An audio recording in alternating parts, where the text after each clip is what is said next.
그러므로 형제들아 우리가 예수의 피를 힘입어 성소에 들어갈 담력을 얻었나니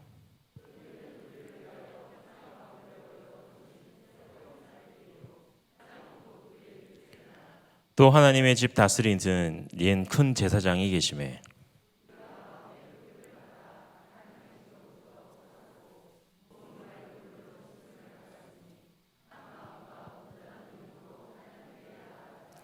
또 약속하신 이는 믿으시니 우리가 믿는 도리의 소망을 움직이지 말며 굳게 잡고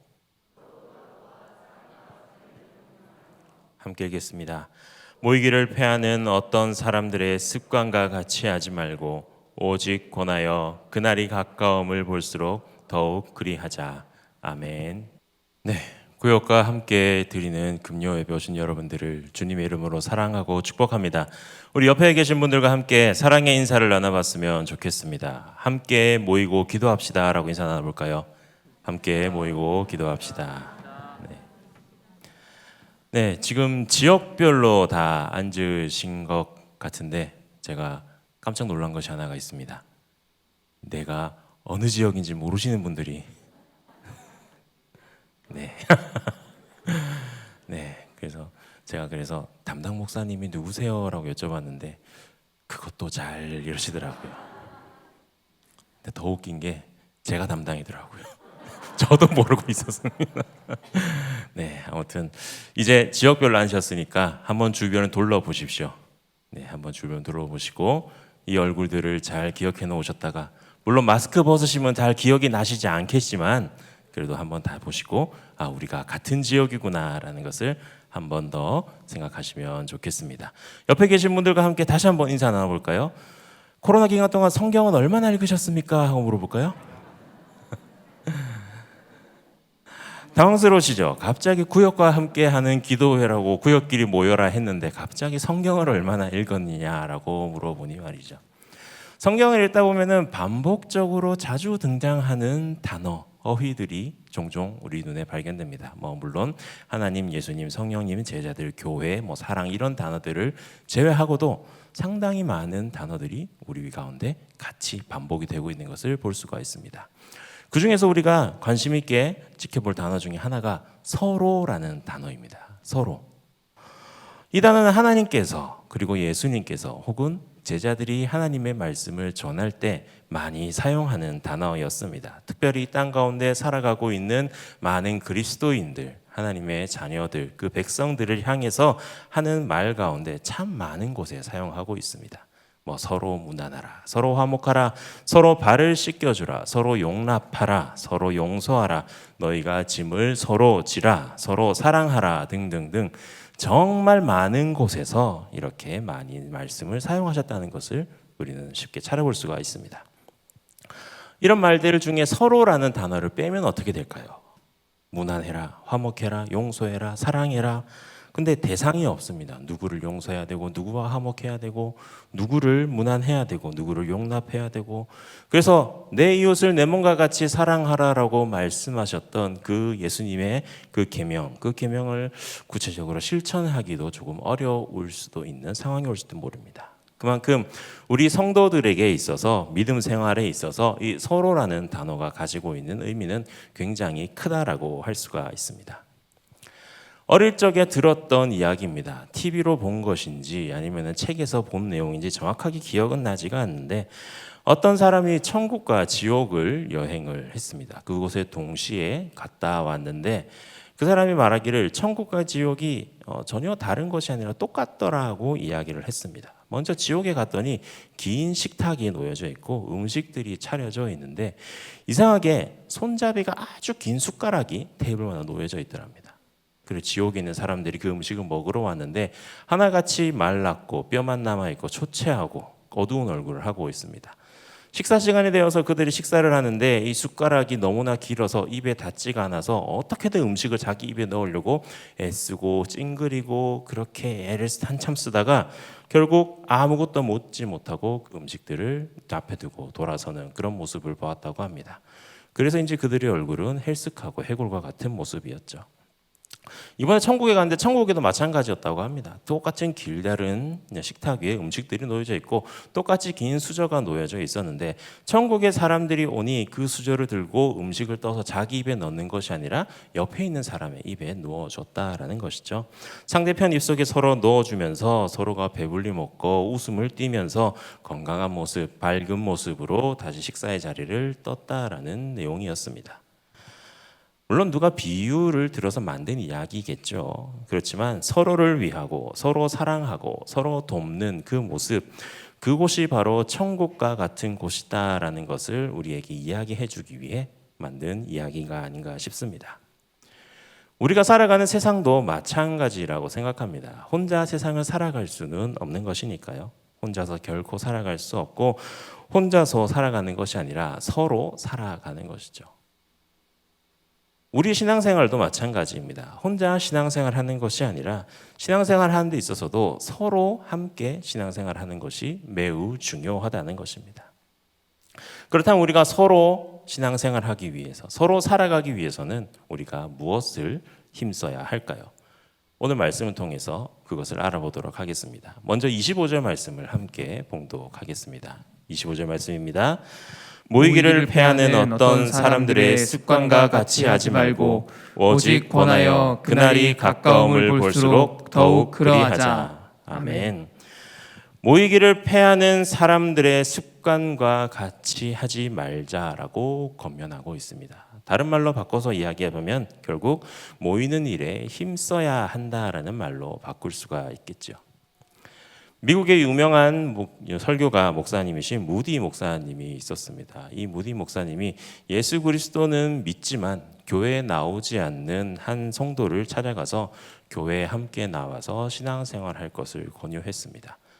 그러자 이 사람은 이렇게 이야기했습니다. 저는 혼자서도 말씀도 잘 읽고 기도도 열심히 하고 찬양도 부르고 그렇게 하나님과 대화 나누고 묵상도 많이 하니 굳이 교회에 나가지 않아도 신앙생활 얼마든지 잘 할 수 있습니다 라고 이야기했다고 합니다. 그랬더니 무디 목사님이 벽난로 속에서 이글이글 타고 있는 석탄 하나를 꺼내서 땅바닥에 내려놓았습니다.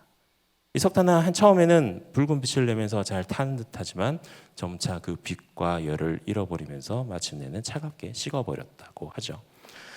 그래서 무디 목사님이 말했습니다. 아무리 열심히 있고 신앙이 좋아도 교회에서 함께 모여서 신앙생활을 하지 않는다면 이처럼 변하게 됩니다. 혼자 믿는 것은 불가능합니다. 그런 사람에게는 성령님의 뜨거운 역사가 임하기 어렵습니다 라고 이야기했다고 합니다. 아무리 독실하고 신실한 사람이라도 영적인 모임, 그리고 예배의 자리, 섬김의 자리, 교제의 자리, 나눔의 자리 그런 곳에 빠지게 된다면 그 신앙이 점점 식어버리기 마련입니다.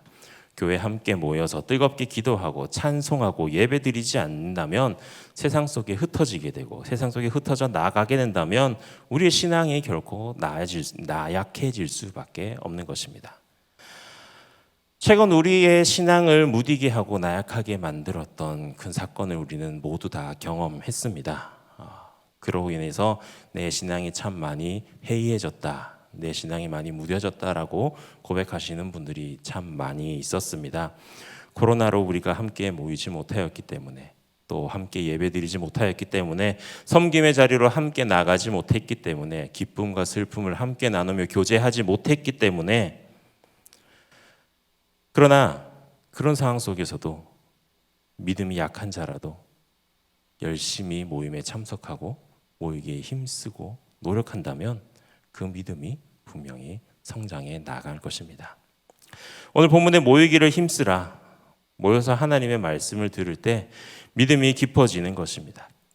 이러한 믿음을 가지고 기도의 자리로 나아갈 때 하나님의 능력을 힘입게 됩니다. 그래서 우리는 모여야 됩니다. 모이되 그냥 모이는 것이 아니라 열심을 내어서 모여야 됩니다. 코로나 동안 우리가 많은 모임을 하지 못했습니다. 특별히 온전한 구역 모임을 잘 해내지 못했습니다. 구역 식구들이 코로나에 걸려서 혹은 걸릴까 봐 두려워서 집 밖에 나가지 못하고 필요한 부분들만 나가게 되고, 그러다 보니 우리 그러한 코로나의 위협이 우리를 점점 멀게 하게 되었습니다. 그런데 이제는 그 위협이 조금 사그러들어서 얼마 전부터 다시금 모임을 시작했죠. 그래서 교구 목사님들과 함께 모여서 예배를 드리고 또 그동안 무슨 일이 있었는지 그렇게 나누는 시간을 가지기 시작했습니다. 그렇게 모일 때 한 성도님께서 이렇게 고백을 했습니다. 코로나로 인해서 모이기가 어렵기 전까지 구역 예배 때 왜 모여야 되는지 잘 이해를 하지 못했다고 합니다. 그냥 귀찮고 나가도 전혀 잡담하는 것 같고 나에게 도움되지도 않는 것 같고 더 다른 일에 더 열심을 낼 수가 있는데 왜 이 구역 모임에 나가야 되나, 귀찮고 바쁜 일인데 그냥 교회에서 예배만 잘 드리면 되지라고 생각을 하셨답니다.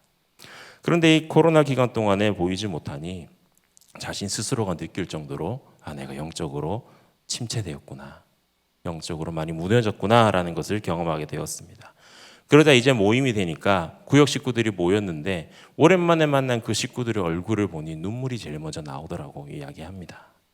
다시 모이게 되어서 기쁘고 다시 그 뜨거웠던 그 모임의 자리, 더불어서 나의 신앙도 다시금 회복시키고 싶다라는 그러한 고백을 저에게 해주셨습니다. 열심히 모여서 믿음을 굳게 하지 않으면은 결국 세상 속에서 세상과 타협하게 되죠.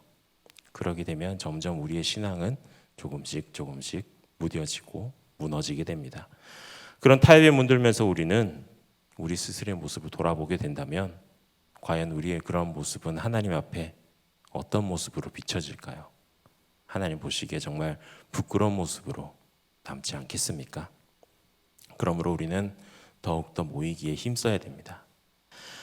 구역 모임만 모여야 된다라고 이야기하는 것이 아닙니다. 물론 구역과 함께 드리는 기도회이기 때문에 구역 모임을 열심히 하셔야 된다고 말씀드리고 싶지만 구역 모임뿐만 아니라 우리의 예배의 자리, 우리의 섬김의 자리, 또 우리가 나누는 자리, 또 그 외의 교제의 자리, 필요하다면 기도의 자리, 중보의 자리, 우리가 함께 나누고 함께 하나님의 사랑을 교제할 수 있는 그 자리라면 우리는 나가기 위해 애쓰고 노력해야 됩니다. 함께 모여야 붙들어줄 수 있고요. 함께 모여야 서로 사랑할 수 있고요. 함께 모여야 서로 격려할 수 있고 함께 모여야 강권할 수가 있습니다. 모든 습관은, 이런 모이는 습관은 하나님께서 우리에게 강권하신 좋은 습관이기 때문이죠. 우리가 읽은 본문에 기록되어 있듯이 마지막 때에 모이기를 패하는 그러한 자들의 악한 습관이 나타난다고 우리에게 말씀하고 경고하고 계십니다. 과연 우리는 모이기에 열심을 낸 성도들일까요? 아니면 모이기를 패하는 습관에 익숙해진 성도일까요?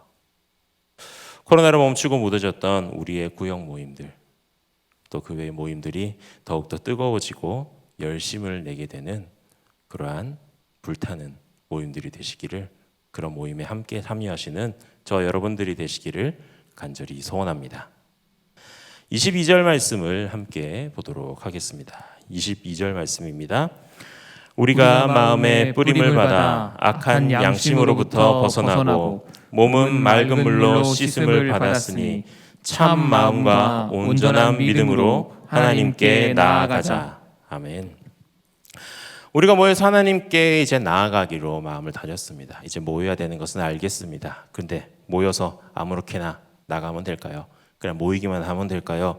적어도 내가 구역 모임에 나가기 위해서, 더 나아가서 내가 예배의 자리로 나아가기 위해서 나는 어떠한 마음을 가지고 나아가야 될까요? 오늘 말씀에는 우리가 참 마음과 온전한 믿음으로 나아가야 한다라고 말씀을 하고 있습니다. 옛날 구약 시대 때의 예배를 한번 생각해 보시기 바랍니다. 그때는 제사였죠. 그 제사를 드리기 위해서 우리는 참 많은 것들을 준비해야 했다는 것을 그 구약 성경을 통해서 알 수가 있습니다. 제물도 준비해야 됐고요. 또 종류도 여러 가지였고요. 절차도 참 복잡했습니다. 번제, 소제, 화제, 속전제, 속죄제, 그리고 또 무엇을 어떻게 드리냐에 따라서 화제, 요제, 거제, 전제, 제물은 또 가지고 있는 것, 또 드리는 죄의 범위에 따라서 소나 양이나 염소나 비둘기나 곡식 등 뭐 그렇게 준비하고 골라야 될 것이 많은지 모르겠습니다. 그것뿐만 아니죠. 그렇다고 내가 마음대로 제사를 드릴 수 있었던 것도 아닙니다. 제물을 준비해서 정한 날에 제사장에게 찾아가서 그것을 드리고 그 제사에 함께 동참을 했어야 했습니다. 그러나 예수님께서 이 땅에 오셔서 단번에 희생제물로 자기 자신을 십자가에 내어드려 주신 후 우리는 구약 시대 때처럼 우리의 예배 가운데는 그렇게 많은 것들을 필요로 하지 않게 되었습니다. 이것이 다 하나님께서 우리에게 주신 그 은혜죠. 그 은혜를 통해서 우리는 하나님께 나아갈 수 있는 길이 열리게 된 것입니다. 그런데 많은 성도님들이 사실을 잘 모르는 것 같습니다. 아니, 이 사실을 잘못 이해하고 계시는 것 같습니다. 하나님 뜻과 다른 예배를 하나님의 생각과 다른 예배를 드린 사람들이 참 많이 있다는 것이죠. 심지어는 하나님의 뜻을 거스르는 예배를 드리는 사람들도 있다라는 것입니다. 다시 말해서 그저 아무 준비 없이 이 자리로 나아오는 성도들이 있다는 거죠. 사람들은 세상의 모임에 나갈 때 또 누구를 만날 때 누구를 만나느냐에 따라서 그 모임이 어떤 모임이냐에 따라서 자신을 단정하고 준비합니다. 중요한 사람을 만날 때, 중요한 모임을 만날 때는 아침 일찍부터 일어나서 미용실에 가서 머리도 하고 목욕도 하고 옷도 사입고 구두 머리부터 발끝까지 단장을 하고 그 모임에 참석을 하죠. 남자분들도 평소에 씻지 않다가 그런 모임이 되면 샤워도 하고 머리도 닦고 면도도 하고 뿌리지 않다 향수도 뿌리고 그런 모임에 참석을 하게 됩니다. 그런데 우리는 예배를 드릴 때 어떻게 나아가시나요? 구역 모임을 하러 갈 때 내 모습은 어떠한가요? 또 하나님 앞에 섬김의 자리, 기도의 자리, 교제의 자리로 나아갈 때 나의 모습은 과연 어떠한 모습으로 나아가고 있으신가요? 혹시 흐트러지고 아무런 준비 없이 나아가고 있으신 건 아니십니까? 아니면 그 사실조차 알지 못할 정도로 무뎌져서 문제의식조차 없이 신앙생활을 하고 계시지 않으십니까? 물론 하나님께서 우리의 외모를 보시지 않습니다. 하나님께서는 우리가 무엇을 입고 무엇을 바르고 무엇을 신고 어떻게 오셔서 예배 드렸는지 전혀 관심이 없으십니다. 그러나 하나님이 관심이 없으시다고 해서 우리가 이것을 아무런 준비 없이 교회에 와도 된다, 아무런 준비 없이 하나님 앞에 나아가도 된다라고 착각해서는 절대로 안 됩니다. 오히려 우리는 그리스도께서 자신의 모든 것을 희생하심으로써 열어주신 그 길을 통해서 가는데 구약시대 이전도보다 더 많은 것들을 준비해야 되는 것 아닐까요?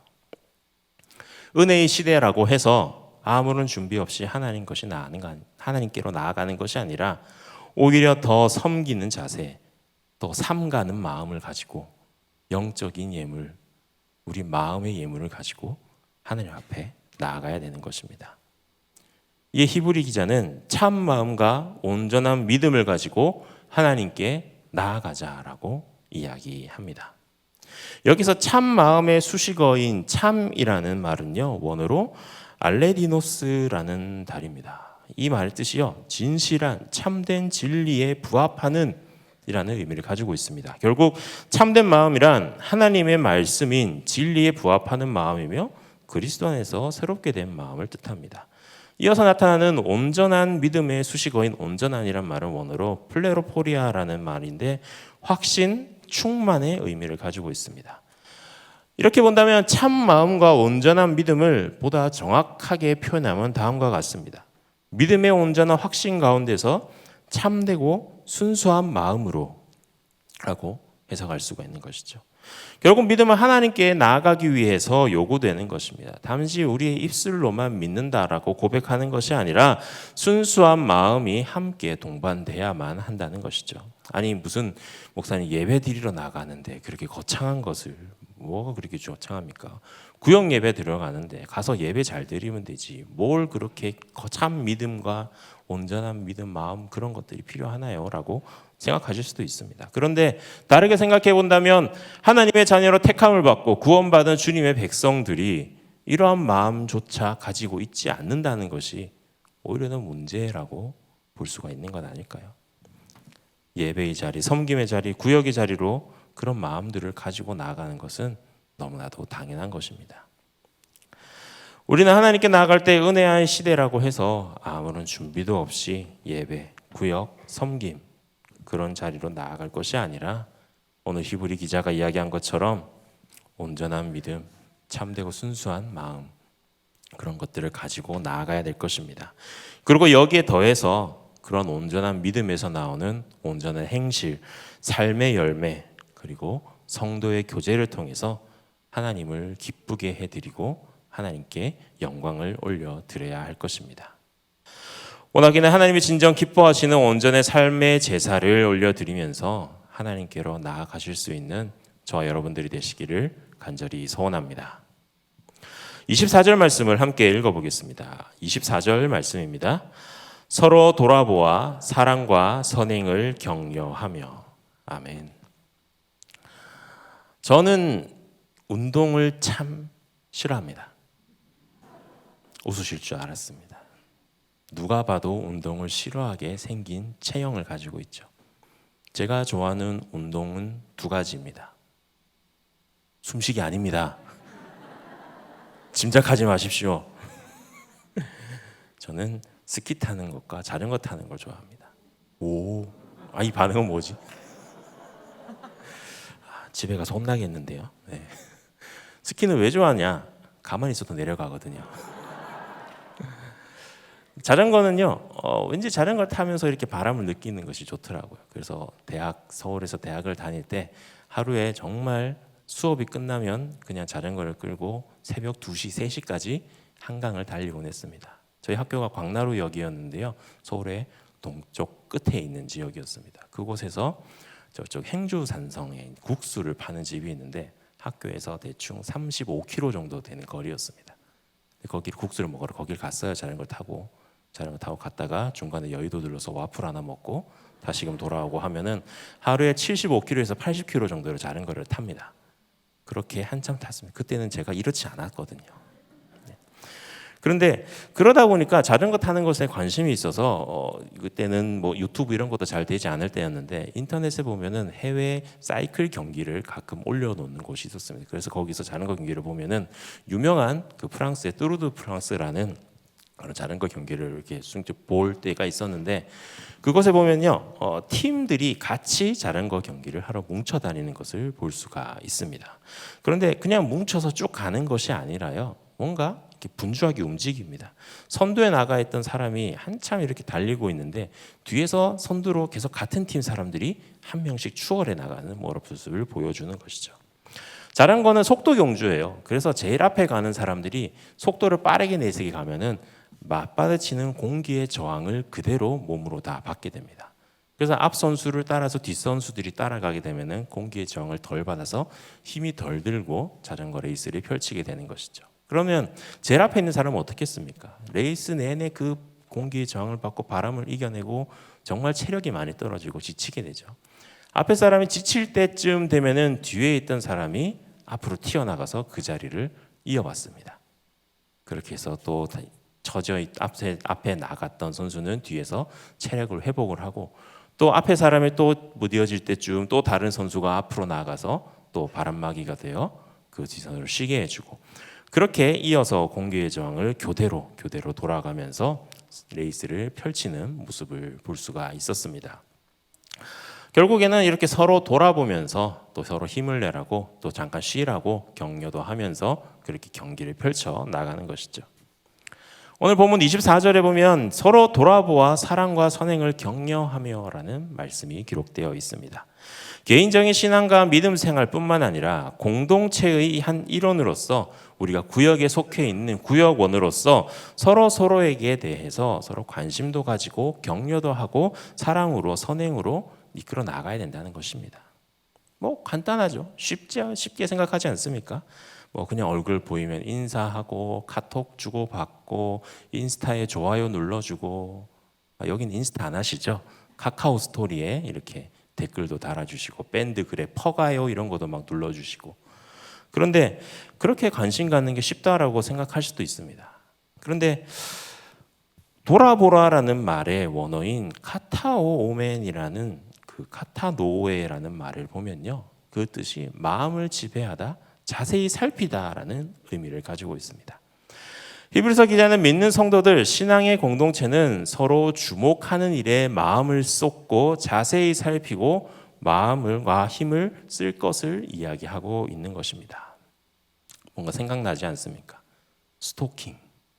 스토커들이 이렇게 하죠. 그러면 우리가 스토커를 하라는 말입니까? 옆에 있는 사람의 구역의 식구의 숟가락은 몇 개인지, 아침에 몇 시에 일어나서 몇 시에 출근하는지, 화장실은 하루에 몇 번을 가는지, 뭐 이런 일거수일투족을 다 파악하고 꿰뚫고 있어야 한다는 것일까요? 우리는 결코 어떤 목적을 가지고 사람들에게 다가가서 서로의 관심을 기울이고 또 사생활을 간섭하고 감시하라고 이렇게 말하는 것이 결코 아닙니다.